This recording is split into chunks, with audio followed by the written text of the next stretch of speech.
Hey guys, Aku25 and R29234. With episode 88 of Ranger Review. Today we have the Mighty Morphin Power Rangers, the Shogun Megazord, aka the Muteki Shogun from Ninja Sentai Kaku Rangers. Alright, so now we have Ragi's Shogun Zord, the Red Shogun Zord, Red Saruder in Kaku Rangers.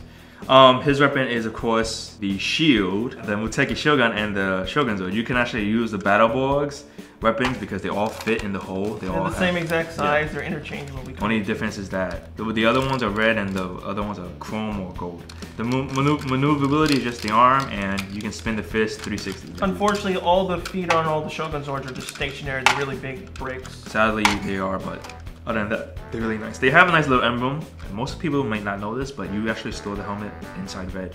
What happens is that you just put it like this, face down, and the helmet will appear, and you just close it up. So that's the only way you can store the helmet. You can't store the weapons anywhere else. You can't store the sword anywhere else either. Alright, so now we have the white Kark or the Tommy Shogun Zord. You can't do much, stationary, sadly, but you can move the arms, that's it. And you can actually do this with them, if anything. The weapon for pink/white are two dagger-like things. Unlike red, black, and yellow, pink and blue can't move their fists because of the way they formed. Other than that, it's pretty decent. The back, you actually can move the back because it's part of the arm shoulder and the arm shoulder. But you can't take it off. Alright, so now we have the Billy Shogun Zord or the Blue Logan in Kaku Ranger. He's just like exactly like pink/white. Unmovable feet. Unmovable feet. Arms are the same exact thing. They're the exact same thing. Now his weapon is actually a staff. He actually has the nice little details on him. The logo for all of them are really nice looking and they're nicely chromed. It actually shows some good details on them. Alright, so now we have Aisha's Shogun Zord, the yellow one, or the yellow Kumard in Kaku Ranger. This one, it's a bear-like thingy. Like all the other, like the Battleborgs and the Shogun Megazords, they all have a face of some animal. Same thing with red. Move arms, move fist. Now for yellow's weapon, it's actually like a claw-like thing. It actually kind of makes sense because one, the bear has claws, so you got claw people with it. Overall, it's a really nice looking Zord. It forms the leg of the Shogun Megazord. So now we have the final Zord, the Black Gammer from Kaku Ranger, or Adam's Zord in MMPR. Yellow and red, the same exact movement, arms, and that's it. Now the funny thing is that his face is actually the most weirdest out of all because it's supposed to be a frog. It's supposed to be a frog, but it actually looks like a human face. The eyes are just red. That's like the only difference. His weapon is actually a bow and arrow.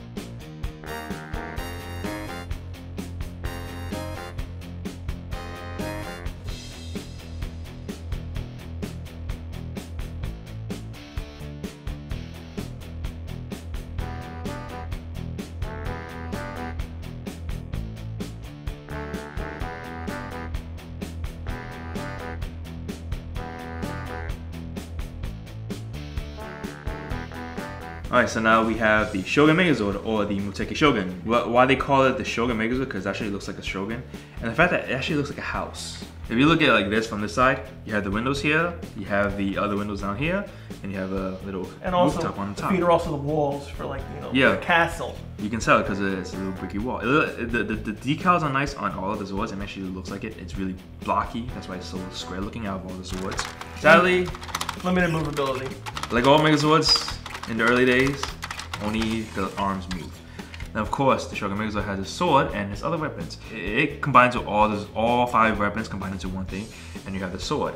The sword can be held in either hand. Mainly much in the show, they use this, flame it up, and then they slash someone with it. It actually looks cool in the show also. The only bad part is that since it's so blocky and people lose weapons, it's really hard to actually have everything.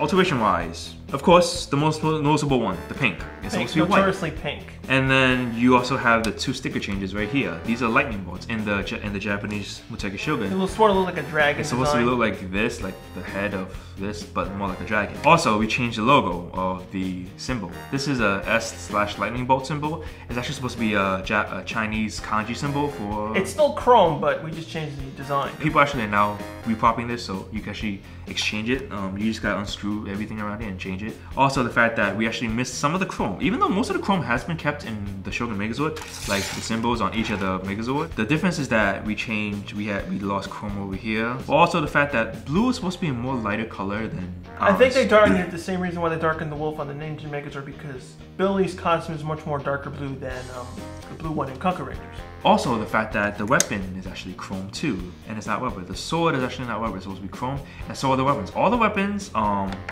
we did change just the symbol on the red shield. And red shield is rounded off in the US version. But overall, the weapons were always red, so that's the good part. They kept it red. We also lost chrome on the leg area around here. And last, on the bottom of Billy's Zord, Tommy Zord / Kimberly Zord / Catherine Zord, the chrome has been removed. Overall, the more minor alterations isn't really a big deal to much affection. Just the fact that it's just the pink Zord that makes everything looks bad.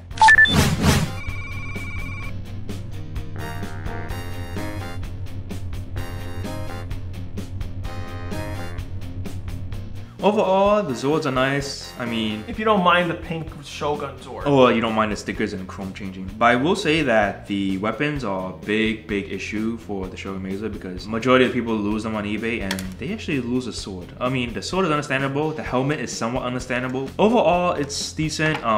They do work with the Battleborg weapons, so if you have the Battleborg weapons, you can actually put them on the arms. They're not really that different. Just instead of being red, they'll be gold. So that's it for our review of the Shogun Megazord. Join us next week for the Bull Zord. Rate, comment, subscribe. We'll see you next week.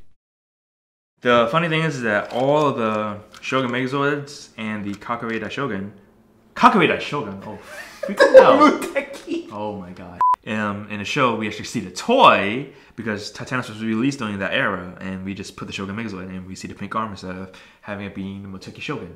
Also, is that the sticker on the opposite arm is actually not there at all. Same with the Karikuri Dai Shogun. Only the sticker that's visible is on the front. Did you say Dai Shogun? That's a Karikuri Dai Shogun. Okay.